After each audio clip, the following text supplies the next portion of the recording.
sa ibabaw, ilalim, side by side. So ngayon, haggard ang ating nyo kasi may gagawin tayo. Ang gagawin natin is goodness. Tutulong tayo sa aking father wrist na magpinta sa kanyang boat wrist. May pinagawa kasi siyang boat. And then, pipintahan na kasi. Kaya, tutulong-tulong tayo dun mga te. We will experience the hardest part of painting. Charis lang. So, let's go na. So, ayan, sumabak na siya. Nagkis-kis-kis-kis na dyan. Kaya, good job ka dyan, te. Kasi mabuti kang anak kayong panahon na to.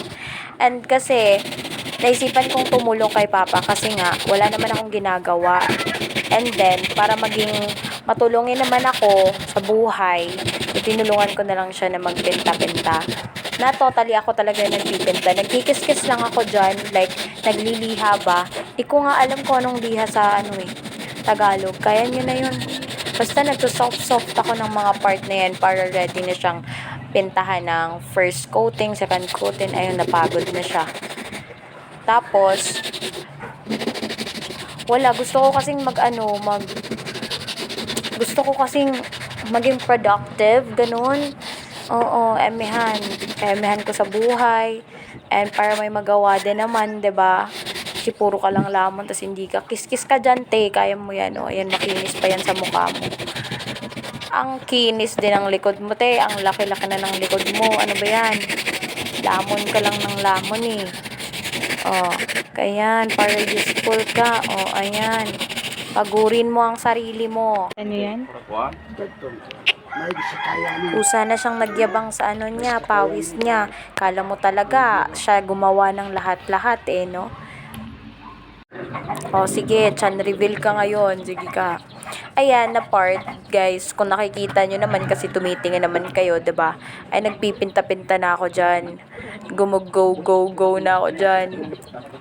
Parang ang laki talaga ng katawan ko. Parang kailangan ko talagang mag-jogging, eh, no? Pero back to reality, ayan na. Naging painter na ako. Thank you, Lord. Kasi hindi talaga ako marunong mag-paint. Kaya sinubukan kong makialam kay Papa, magtulong-tulungan, ganun. Laban lang. So, ayun, feeling ko dyan mabuti na akong anak. Ayan. Parang feel ko magiging architect ako pag ganun. Lang. Paano ka magiging architect? Hindi ka nga marunong mag-drawing, sirao.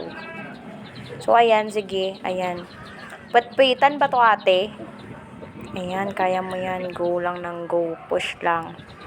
So, ayan na, guys. Malapit na yung matapos. And then, papalitan ako ni Papa. And then, uuwi na ako niyan. Kasi pagod na ako niyan, te. Sobrang pagod.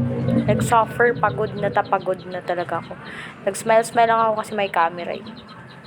Ayan, plastic kasi ako, eh. Mas masabi kayo, ang dami yun pa naman sinasabi. So, ayan na yung partial look niya. Sobrang laki niya. Pwede na maging barko, oo. Laban. Hey mga tao, so ayun, kakauwi ko lang. And then, natapos na yung pagtulong ko kay Papa. Pero, hindi pa siya totally tapos. Gets nyo ko? Dapat nyo ko mag-gets. So, ayun na nga, update ko lang kayo once na goods na siya. And then, thank you. Ang OA. Thank you sa pagsama. So, babush!